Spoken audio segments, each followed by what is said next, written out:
Hi friends, welcome to our channel Get to Study. We are learning chapter Electricity for class 10 Science. आज हम इस chapter से Ohm's law के related कुछ numericals हम यहाँ पे प्रिपेयर करने जा रहे हैं, प्रैक्टिस करने जा रहे हैं। न्यूमेरिकल सम्स देखने से पहले हमें ओम्स लॉ का जो एक्सप्रेशन है, जो फॉर्मूला है, वो याद होना चाहिए। तो सामने स्क्रीन पर फॉर्मूला देख सकते हैं, V equals to I R. अब ये फॉर्मूला अप्लाई कैसे करना है ये समझते हैं। तो ओम्स लॉ के अंदर एक रेजिस्टेंस कंपलसरी हमारे सर्किट में कहीं ना कहीं होगा। तो उस रेजिस्टेंस की वैल्यू हमने यहाँ पे R कंसीडर की है। अब यहाँ पे जो V है ये पोटेंशियल डिफरेंस है। पोटेंशियल डिफरेंस कहाँ का होगा? तो ये पोटेंशियल डिफरेंस उसी रेजिस्टेंस के क्रॉस के दो पॉइंट्स के बीच का होगा। नेक्स्ट यहाँ पे इलेक्ट्रिक करंट ये वो इलेक्ट्रिक करंट होगा जो उस रेजिस्टेंस में से पास हो रहा होगा, और R उस मटेरियल का रेजिस्टेंस है यहाँ पर। चलिए न्यूमेरिकल्स देखते हैं। तो फर्स्ट न्यूमेरिकल है यहाँ पे हमारा, if 0.6 ampere current flows through a resistor. तो यहाँ पे हमें करंट दिया है, कितना दिया है? 0.6 एम्पियर। आगे voltage of 2 points of resistor is 12 volt. हमें यहाँ पर वोल्टेज भी दिया हुआ है। यहाँ पर वोल्टेज और पोटेंशियल डिफरेंस सेम ही होते हैं, यानी कि पोटेंशियल डिफरेंस को हम वोल्टेज भी बोल सकते हैं। तो ये आपको ज़रा याद रखना है। वोल्टेज दिए इसका मतलब कि हमें पोटेंशियल डिफरेंस ही दिया हुआ है। कितना दिया है हमें यहाँ पर? तो ये हमें 12 वोल्ट दिया हुआ है। आगे देखते हैं, what is the resistance of the resistor. तो यहाँ पे रेजिस्टर का रेजिस्टेंस कितना होगा ये हमसे पूछा गया है। चलिए सॉल्व करते हैं। अब सॉल्व करने पर हमें क्वेश्चन के अंदर जो जो डिटेल्स मेंशन की गई है उनको हम सबसे पहले नोट डाउन करेंगे। तो सबसे पहले हमने इलेक्ट्रिक करंट लिख दिया, कितना दिया है? तो 0.6 एम्पियर दिया हुआ है। नेक्स्ट वोल्टेज जो कि पोटेंशियल डिफरेंस ही है, वो हमें कितना दिया है? V equal to 12 volt. Next resistance, ये तो हमें फाइंड आउट करना है, पता लगाना है, ढूंढना है। तो इसको हम क्वेश्चन मार्क के साथ रख देते हैं। यूजिंग ओम्स लॉ, अब जरा ओम्स लॉ याद कीजिए, क्या होगा Ohm's law? V equals to I R. चाहे क्वेश्चन में आपको पोटेंशियल डिफरेंस पूछा हो या इलेक्ट्रिक करंट पूछा हो, चाहे इस क्वेश्चन के जैसे रेजिस्टेंस पूछा हो, हमें ये सेम एक्सप्रेशन ही यूज करना होगा। तो लिख देते हैं V equals to I R. यहाँ पर हमें R फाइंड आउट करना है, तो हमने R को सब्जेक्ट बना लिया और बचे हुए सारे टर्म्स को हम राइट हैंड साइड में लेके आ गए। R जो सब्जेक्ट है वही लेफ्ट हैंड साइड में बचा। अब जरा यहाँ पे वैल्यूज को सब्स्टिट्यूट करते हैं।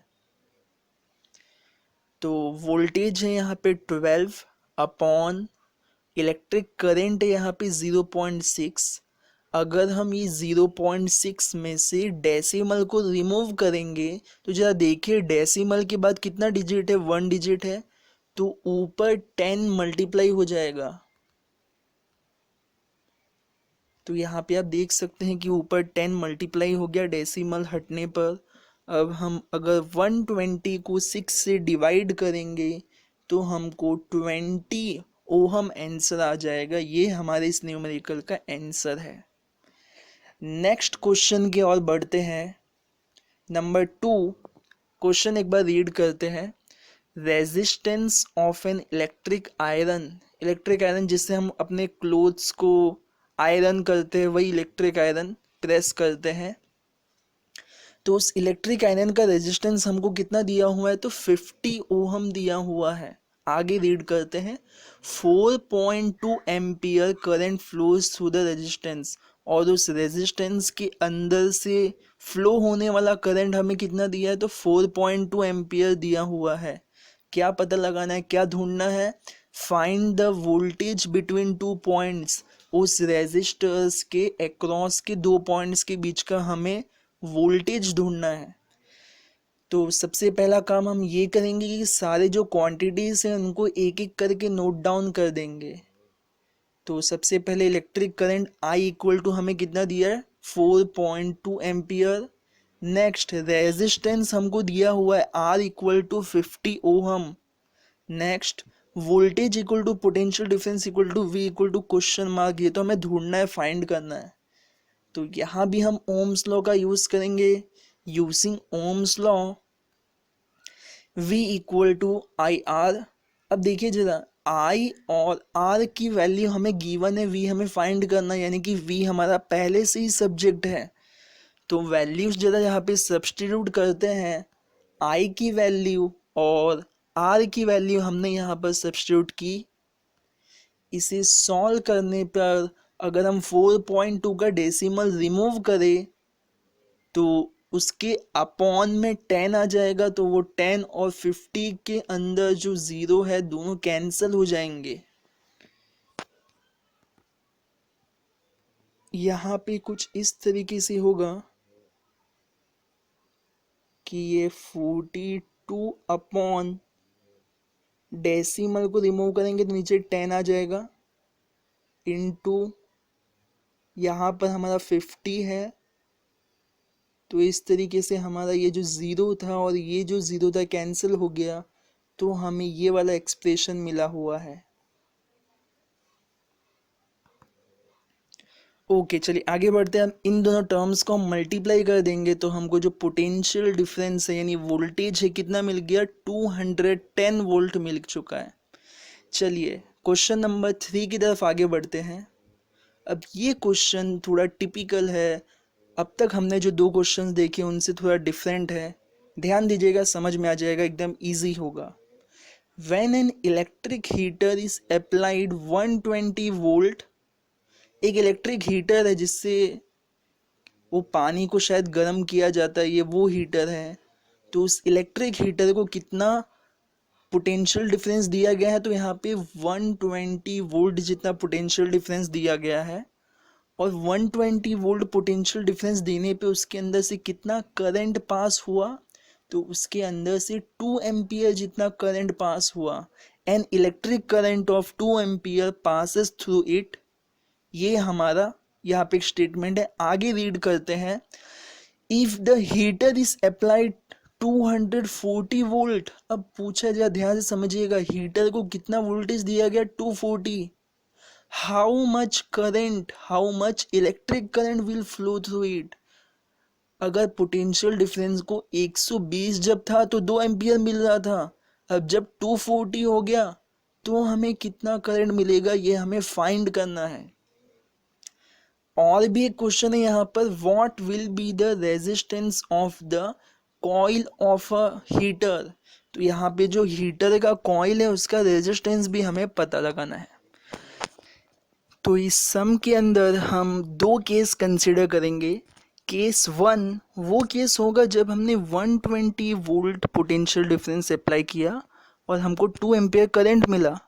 केस 2 ये होगा कि जब हमने 240 वोल्ट पोटेंशियल डिफरेंस अप्लाई किया और इसका करंट तो हमें पता लगाना है। तो समझिएगा, केस 1 के मदद से हमें केस 1 के अंदर पोटेंशियल डिफरेंस भी गिवन है, इलेक्ट्रिक करंट भी गिवन है।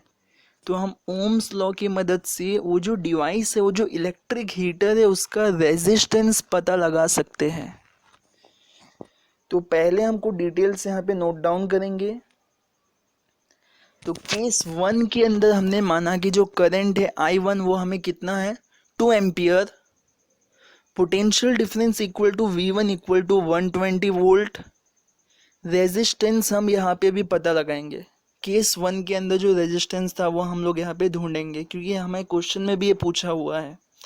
तो चलिए ओम्स लॉ हम केस 1 के ऊपर अप्लाई करेंगे। तो जब ओम्स लॉ केस 1 के ऊपर अप्लाई करेंगे यूजिंग ओम्स लॉ, तो हमें कुछ ऐसा एक्सप्रेशन मिलेगा, रहेगा तो V equal to I R, लेकिन यहाँ पे हमें V की जगह V1 लेना है और I की जगह I1 लेना है। तो चलिए हमें क्या करना है, तो R फाइंड करना है। तो हमने R को भी सब्जेक्ट बना लिया, तो सब्जेक्ट R क्या हो गया, equals to V1 upon I1। इसके अंदर जरा वैल्यूज को सब्स्टिट्यूट करते हैं। यानी कि 120 जो पोटेंशियल डिफरेंस था, जो करंट 2 एम्पियर डिवाइड करने पे हमको रेजिस्टेंस मिल जाएगा 60 ओहम। यानी कि 60 ओम ये किसका रेजिस्टेंस है? तो इलेक्ट्रिक हीटर का हमें ये रेजिस्टेंस मिल चुका है। अब जरा ध्यान से समझिएगा, पोटेंशियल डिफरेंस बदलने पर करंट बदलता है। पोटेंशियल डिफरेंस को बढ़ाते हैं तो करंट भी बढ़ता है, पोटेंशियल डिफरेंस को घटाते हैं तो करंट भी घटता है। लेकिन किसी डिवाइस या किसी मटेरियल का रेजिस्टेंस पे कभी इफेक्ट नहीं पड़ता पोटेंशियल डिफरेंस के चेंज आने से। यानी कि यहाँ पे केस 2 के अंदर रेजिस्टेंस कितना रहेगा? तो 60 ओम ही रहेगा, ये चेंज नहीं होगा। तो चलिए केस 2 की ओर बढ़ते हैं। रेजिस्टेंस तभी बदलता है जब उसकी डायमेंशन बदल दिए जाए या तो मटेरियल बदल दिए जाए। ऐसा तो हमने अब तक किया नहीं है, हमने तो बस पोटेंशियल डिफरेंस बदला है। तो केस 2 के अंदर पहला अननोन क्वांटिटी हमारा इलेक्ट्रिक करंट I2 जो कि हमें फाइंड करना है। Next potential difference equal to V2 equal to 240 volt, ये सेकंड केस का पोटेंशियल डिफरेंस है V2 यूजिंग ओम्स लॉ। और यहाँ पे एक और चीज कि हमारे पास रेजिस्टेंस हमको कितना मिला हुआ है? 60 ओहम मिला हुआ है। V2 equal to I2R। I2 को हमें सब्जेक्ट बना लिया क्योंकि हमें I2 ही तो फाइंड करना है, V2 अपॉन R। अगर हम यहाँ पे वैल्यू सब्स्टिट्यूट करें तो हमारे पास V2 की वैल्यू कितनी है? तो V2 की वैल्यू हमारे पास 240 है और R हमारे पास कितना है? तो R हमारे पास 60 है। इनके 0 0 कैंसिल हो जाएंगे, 6 4 ज़ा 24। तो हमें जो आंसर होगा वो हमें इलेक्ट्रिक करंट कितना मिल जाएगा? तो इलेक्ट्रिक करंट हमें 4 एम्पियर मिल जाएगा। तो इस तरीके से हमारा आंसर 4 एम्पियर आ गया। Thank you for watching. अगर आपको इलेक्ट्रिसिटी चैप्टर के रिलेटेड और भी वीडियोस अगर देखने हो तो आप इसी वीडियो के डिस्क्रिप्शन में जाके प्लेलिस्ट की लिंक आपको वहाँ पे मिल जाएगी। अगर आपको ये वीडियो अच्छा लगा हो तो इसको लाइक कीजिए, कमेंट कीजिए, शेयर कीजिए। Be happy, keep learning.